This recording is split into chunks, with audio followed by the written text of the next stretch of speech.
Suasananya kok lain. Duduk pun bisa rasa betah, enak. Ngerti nggak? Pernah nggak saudara membedakan rumah seperti itu?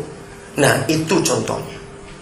Home itu tidak ditentukan berapa besar luas tanahnya, berapa besar rumahnya, berapa mahal harganya, tidak. Home itu ditentukan betah nggak yang tinggal di situ dan para tamu yang nginep di situ. Kalau saudara pernah dengar kata istilah home sweet home, pernah dengar kata itu bukan? Artinya begini, saudara pernah pergi jalan-jalan, ya, kok nginepnya di hotel-hotel bintang 5, mewah, pokoknya mewah sekali. Setelah seminggu, 2 minggu, mulai rasa apa? Walaupun mewah, rasa bosan. Ya, biasanya, maaf ini saya tersinggung ya, saya ngomong itu. Biasanya orang kayak begitu ditentukan oleh beraknya itu. Kalau bukan rumah sendiri, walaupun hotel mewah, kalau mau berak lain dengan berak di rumah, bukan. Ngerti gak? Maaf jangan marah saya ngomongin. Ngerti ilustrasi itu? Nah, itulah home itu. Home itu gak bisa dibeli. Home itu gak bisa dibayar pakai apapun juga. Luar biasa.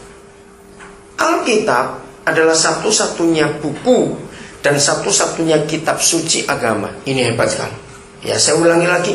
Alkitab adalah satu-satunya buku, kalau saya bicara buku, dan satu-satunya kitab suci dari semua agama di dunia, yang di dalamnya banyak berkata pulang, pulang, rumah, rumah. Itu banyak sekali. Nah, kata rumah dalam Alkitab itu home, bukan house.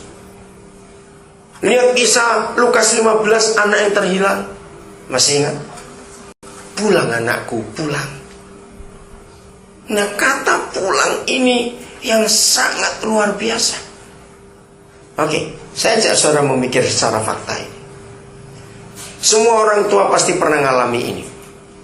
Jalan-jalan dengan anak-anak di mall, di tempat yang ramai, pajangannya, lampunya, pelembungan, tahu balon-balon itu, musiknya, pokoknya ramai meriah. Entah itu di acara ulang tahun atau pesta apa, permen di mana-mana, makanan luar biasa. Itu ngajak anak-anak. Pesta belum selesai, bahkan mungkin baru mulai. Lihat, kalau anak-anak sudah capek, sudah bosan, mereka ngomong apa? Nah, mah pulang, mah pulang. Percayalah, bujuk anak itu dengan iming-iming apa saja. Mau atau tidak? Enggak.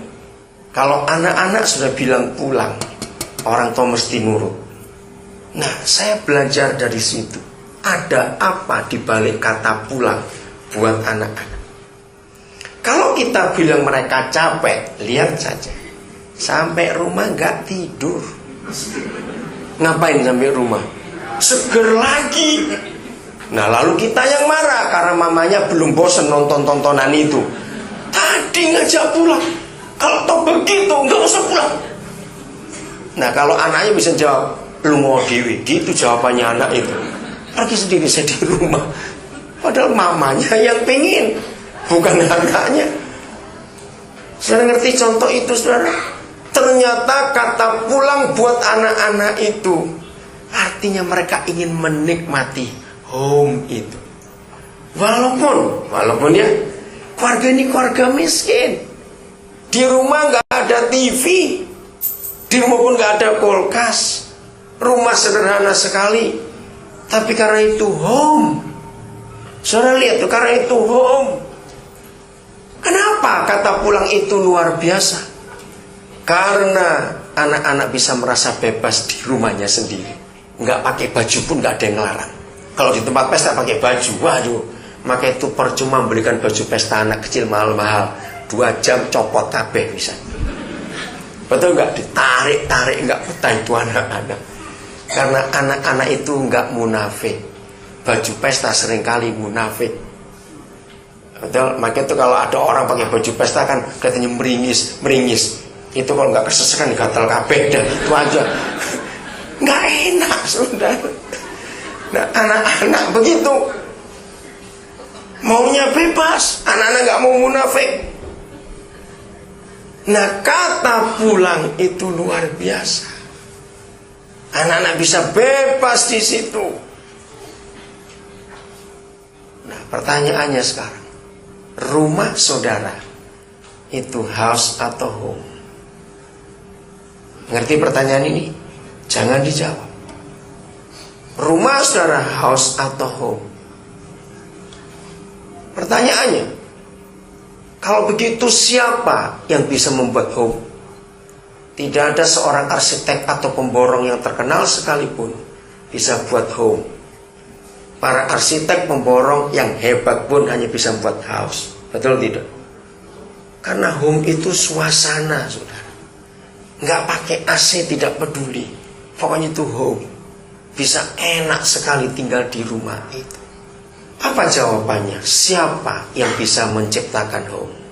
Siapa bisa jawab? Orang tua, betul.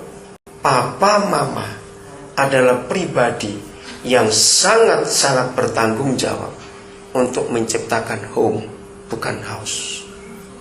Dari mana home itu lahir? Suasana rumah itu. Mari kita buka Ibrani 13 ayat yang keempat. Ibrani 13 ayat yang keempat. Home itu ternyata ada titik pusatnya, ada startnya, ada permulaannya.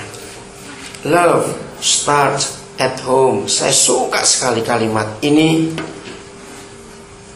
Saya nggak tahu Pak Gembala bersama tim di sini dapat dari mana, kok bisa tahu, karena kata ini yang jadi status saya di dalam hidup.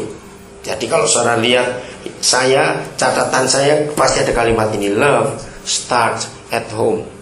Itu saya pakai sudah lama sekali. Karena saya tahu kasih itu dimulai dari rumah.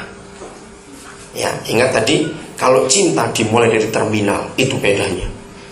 Oke? Ayat 4. Ayo kita baca bareng-bareng ya. 1, 2, 3. Hendaklah kamu semua penuh hormat terhadap apa? Perkawinan. Dan janganlah kamu mencemarkan tempat tidur pernikahanmu. Seharusnya ada kata itu.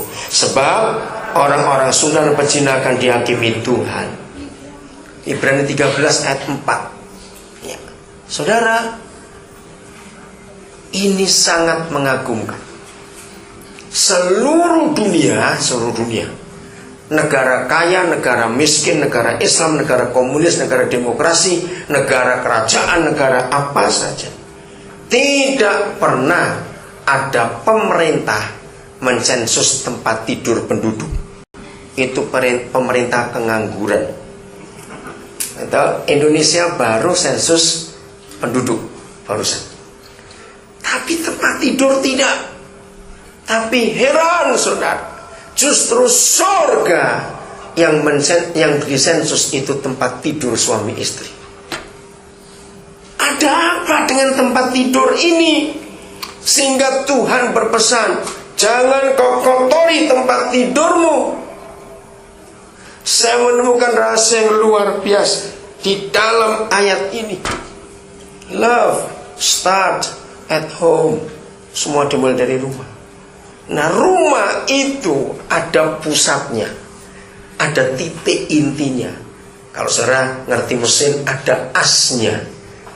Nah, asnya rumah, titiknya rumah, intinya rumah adalah tempat tidur suami istri.